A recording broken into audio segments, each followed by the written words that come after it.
আমরা অনার্স প্রথম বর্ষ নন মেজরের যে ফান্ডামেন্টাল চ্যাপ্টার আছে চ্যাপ্টার 7, আমাদের চ্যাপ্টার 7 এর নাম হচ্ছে ম্যাট্রিক্স। তাহলে আমরা ওই ম্যাট্রিক্স চ্যাপ্টারের আজকে বিপরীত ম্যাট্রিক্স নির্ণয়ের কয়েকটা ম্যাথ করব। আমি উপরে হেডলাইনটা একটু লিখে নিই যে আমরা আজকে নন মেজর ফান্ডামেন্টাল ম্যাথমেটিক্সের চ্যাপ্টার 7 যেটা আছে ম্যাট্রিক্স, ওই ম্যাট্রিক্সের বিপরীত ম্যাট্রিক্স রিলেটেড কয়েকটা ম্যাথ করব। তাহলে আমাদের এখানে প্রশ্নের মধ্যে একটা ম্যাট্রিক্স দিছে, একটা ম্যাট্রিক্স দিয়ে বলছে এই ম্যাট্রিক্সটার বিপরীত ম্যাট্রিক্স নির্ণয় করো।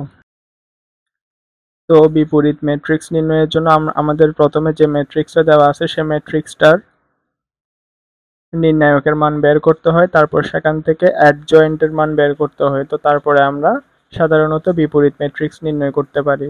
তাহলে আমরা লিখি, আমাদের যে ম্যাট্রিক্সটা দেওয়া আছে সেটাকে যদি আমরা একটা এ ম্যাট্রিক্স চিন্তা করি, হ্যাঁ, তাহলে আমরা লিখবো, মনে করি বা ধরি এ ম্যাট্রিক্স সমান কত 1 0 2 2 1 3 4 1 8। আমরা যে ম্যাট্রিক্সটা দেওয়া আছে সেটার একটা নাম দিয়েছি, ওটা হচ্ছে এ ম্যাট্রিক্স। এ ম্যাট্রিক্স সমান 1 0 2 2 1 3 4 1 8। তাহলে আমরা যদি এ ম্যাট্রিক্সের নির্ণায়কের মান বের করি,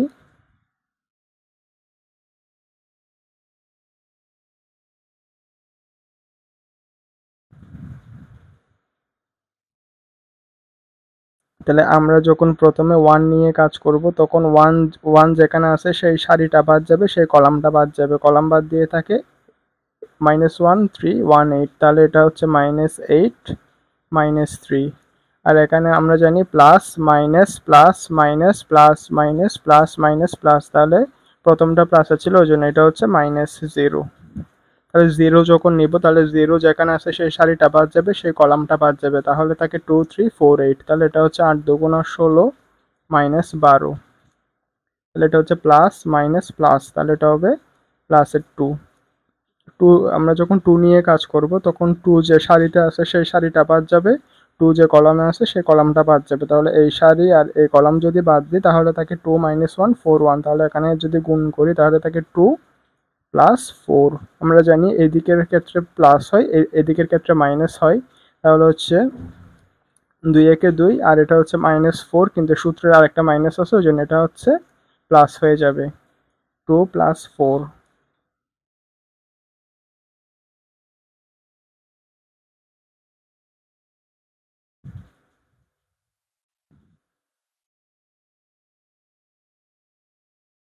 তাহলে আমরা দেখতেছি -11 + 12 তার মানে হচ্ছে 1। তাহলে আমাদের এ নামক যে ম্যাট্রিক্সটা দেওয়া আছে সেই ম্যাট্রিক্সের নির্ণায়কের মান কত? নির্ণায়কের মান হচ্ছে 1।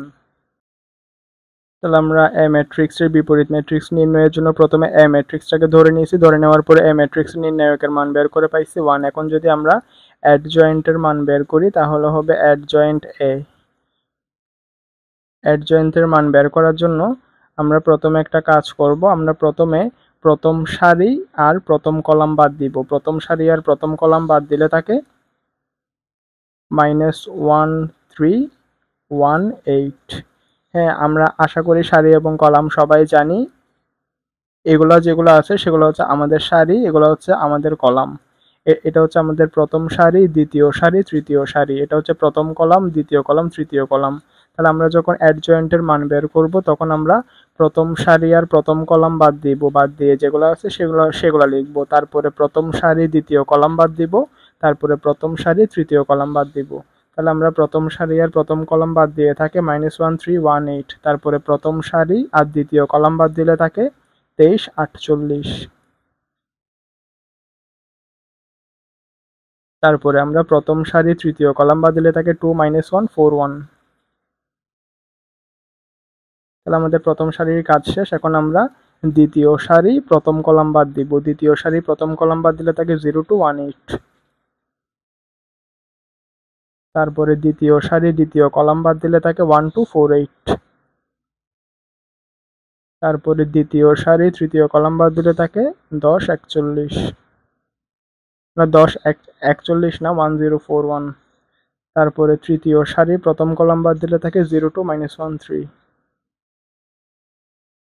তৃতীয় সারি দ্বিতীয় কলাম বাদ দিলে থাকে 1 2 2 3। তৃতীয় সারি তৃতীয় কলাম বাদ দিলে থাকে 1 0 2 -1 1 0 2 -1। তাহলে এগুলো আমরা লিখছি, লেখার পর এরকম করে একটা বড় করে দাগ দিব, তারপরে আমরা এখানের মধ্যে ভিতরে নির্ণায়কের চিহ্নটা দিয়ে দিব।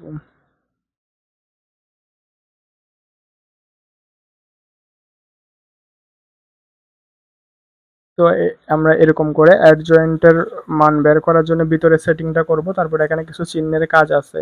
হ্যাঁ, একটা প্লাস একটা মাইনাস, একটা প্লাস আর একটা মাইনাস, তাহলে এটা হচ্ছে plus minus plus minus plus minus plus minus plus. তারপরে এখানে অ্যাডজয়েন্টের মান যখন বের করব তখন এখানে উপরে একটা ট্রান্সপোজের টি দিব, টিটা না দিলে পুরা ম্যাথ ভুল হয়ে যাবে। তারপর আমরা এখানে ভিতরে ক্যালকুলেশনটা করে এটার মানটা বের করব।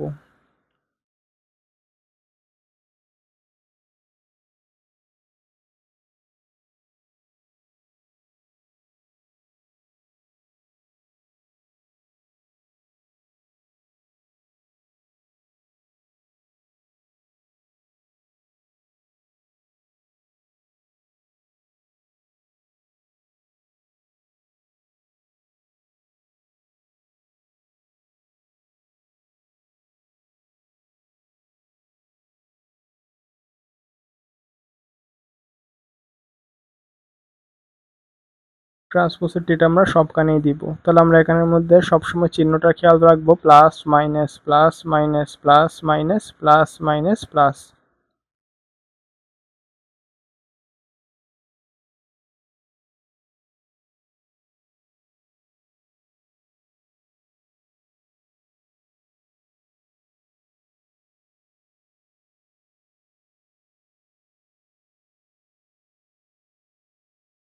তাহলে আমরা জানি এখানে যে ট্রান্সপোজ আছে, ট্রান্সপোজ বা টি এর কাজ হচ্ছে সারিকে কলাম করা, কলামকে সারি করা। তাহলে আমরা জানি এগুলো হচ্ছে আমাদের সারি, এগুলো হচ্ছে আমাদের কলাম। তাহলে আমরা যদি কলামকে সারিতে পরিণত করি তাহলে হবে -11 2 2, কলামকে সারিতে পরিণত করলে হবে -4 0 1, তারপরে কলামকে যদি সারিতে পরিণত করি তাহলে হবে 6 -1 -1।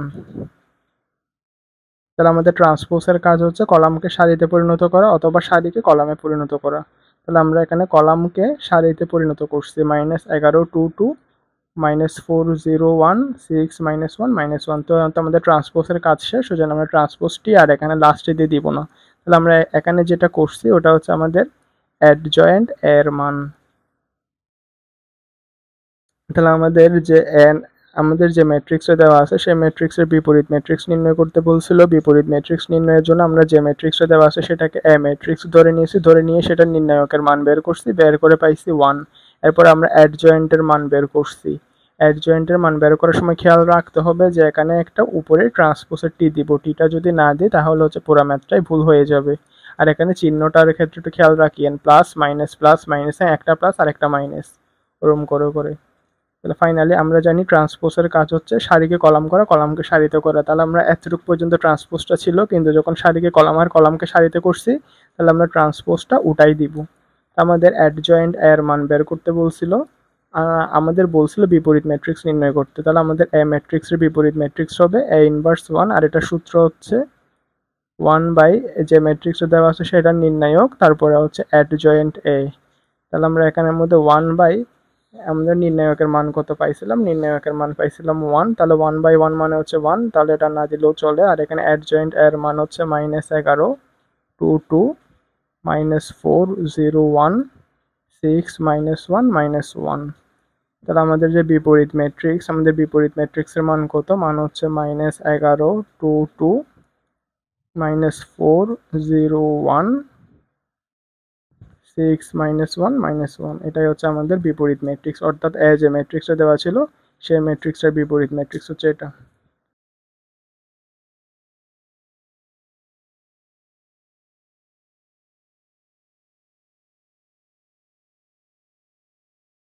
তাহলে আমাদের বিপরীত ম্যাট্রিক্স নির্ণয়ে আমাদের কোনো ম্যাট্রিক্স দেওয়া থাকলে সেই ম্যাট্রিক্সের বিপরীত ম্যাট্রিক্স কেমনে নির্ণয় করে সেগুলো তো আমরা দেখছি। তাহলে আমরা এখন একটা ম্যাট্রিক্সের ইচালন আকার কেমনে বের করে সেটা দেখব।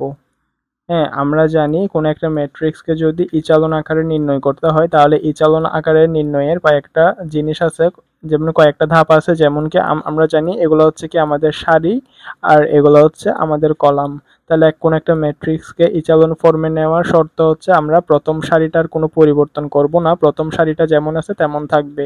তারপরে দ্বিতীয় সারির প্রথম উপাদানটাকে শূন্য বানাবো, তৃতীয় সারির প্রথম দুইটা উপাদানকে শূন্য বানাবো। আমরা এই তিনটা শর্ত পূরণ করলে আমরা কোনো একটা ম্যাট্রিক্সকে ইচালন ফর্মে নিয়ে যেতে পারবো। তারপর আমরা কোনো একটা ম্যাট্রিক্সকে যখন ইচালন ফর্মে নিয়ে গেছি সেটা কেমনে বুঝবো? যখন আমরা দেখবো যে আসলে সেই ম্যাট্রিক্সের আর কোনো ধরনের পরিবর্তন করা যাচ্ছে না, অর্থাৎ আমরা এরকম ক্যালকুলেশন করতে করতে একদম লাস্ট পর্যায়ে চলে গেছি, তাহলে সেটা হচ্ছে ম্যাট্রিক্সটার ইচালন আকারে নির্ণয় করা হয়ে গেছে। আমাদের যদি কোনো একটা ম্যাট্রিক্স দেওয়া থাকে তাহলে আমরা ওই ম্যাট্রিক্সের প্রথম সারিটা যেমন আছে তেমন থাকবো, প্রথম সারির কোনো পরিবর্তন করব না, প্রথম সারির সাপেক্ষে দ্বিতীয় আর তৃতীয় সারির পরিবর্তন করব। পরিবর্তন কেমনে করব? প্রথম সারিটা ঠিকঠাক থাকবে, দ্বিতীয় সারির প্রথম উপাদানকে শূন্য বানাবো, তৃতীয় সারির প্রথম দুইটা উপাদানকে শূন্য বানাবো। শূন্য বানালেই আমরা কোনো একটা ম্যাট্রিক্সকে ইচালন ফর্মে নিয়ে যেতে পারবো। এটা হচ্ছে আমাদের ইচালন চিহ্ন। তাহলে আমরা শর্তানুযায়ী প্রথম প্রথম যে আছে সারি সেটাকে ঠিকঠাক রাখবো 1 3 5 6। তারপরে আমরা দ্বিতীয় সারিকে প্রথম সারির সাপেক্ষে দ্বিতীয় সারির প্রথম উপাদানটাকে বানাবো শূন্য। তাহলে আমাদের এখানে প্রথম উপাদান আছে 4, আমরা যদি প্রথম সারির সাথে 4 গুণ করি তাহলে 4 একে 4, তাহলে 4 থেকে 4 বাদ গেলে শূন্য হয়ে যায়। তাহলে আমরা লিখবো r2 প্রাইম সমান r2 থেকে বাদ দিব 4 ইন্টু r1। r2 এর মান হচ্ছে 4, r1 এর মান হচ্ছে 1, 1 এর সাথে 4 গুণ করলে হচ্ছে 4, এটা হচ্ছে প্লাসের 4, এটা মাইনাসের 4, 4 মাইনাস 4 মানে 0। তাহলে হচ্ছে 1 মাইনাস 12, 1 মাইনাস 12, কারণ r2 এর মান হচ্ছে 1, r1 এর মান হচ্ছে 3, তাহলে 3 4 12, 1 মাইনাস 12 সমান হচ্ছে মাইনাস 11। তাহলে এটা হচ্ছে মাইনাস 2, আর এটা হচ্ছে মাইনাস 4 5 20, তাহলে এটা হচ্ছে মাইনাসের 22, আর এটা হচ্ছে 4 মাইনাস 24, 4 মাইনাস 24 মানে হচ্ছে মাইনাস 20। ঠিক সেম ভাবে আমরা প্রথম সারিটা যেমন আছে তেমন রাখবো, দ্বিতীয় সারির প্রথম উপাদানকে শূন্য বানাবো, তৃতীয় সারির প্রথম দুইটা উপাদানকে শূন্য বানাবো। তাহলে আমরা এখানে দেখতেছি তৃতীয় সারির প্রথম উপাদান হচ্ছে -2 আর এখানে আছে 1, তাহলে আমরা প্রথম সারির সাথে যদি 2 গুণ করি তাহলে হচ্ছে 2 একে 2, তাহলে -2 আর +2 যোগ করলে আসতেছে 0। তাহলে আমরা লিখবো r3 প্রাইম সমান r3 এর সাথে যোগ করব কত 2 ইন্টু r1, r3 এর মান হচ্ছে -2, r1 এর মান হচ্ছে 1, তার সাথে 2 গুণ করলে হচ্ছে 2 একে 2, তাহলে হচ্ছে -2 + 2 মানে কত 0। তারপরে আসতেছে r3 এর মান হচ্ছে 0, r3 এর মান হচ্ছে 0, r1 এর মান হচ্ছে 3, তাহলে হচ্ছে 0 + 3 দুগুণা 6, তার মানে এটা হচ্ছে 6। তারপরে r3 এর মান হচ্ছে 3, r1 এর মান হচ্ছে 5, 5 দুগুণা 10, আর হচ্ছে 3 মানে এটা হচ্ছে 13। তারপরে হচ্ছে 1 + 6 দুগুণা 12, 1 + 12 মানে হচ্ছে 13।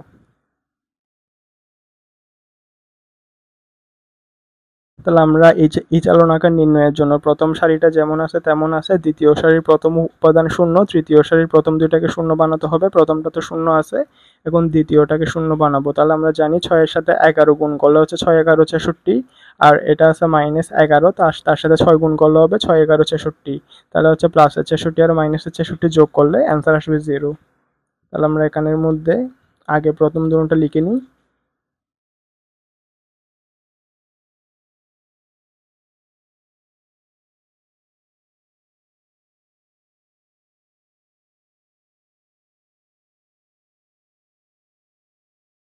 r3 এর মান হচ্ছে 6, 6 এর সাথে 11 গুণ করলে আসতেছে +66।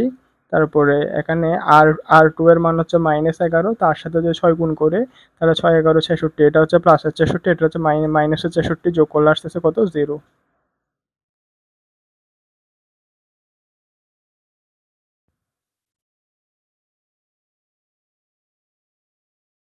তাহলে আমাদের এখানে r3 এর মান কত?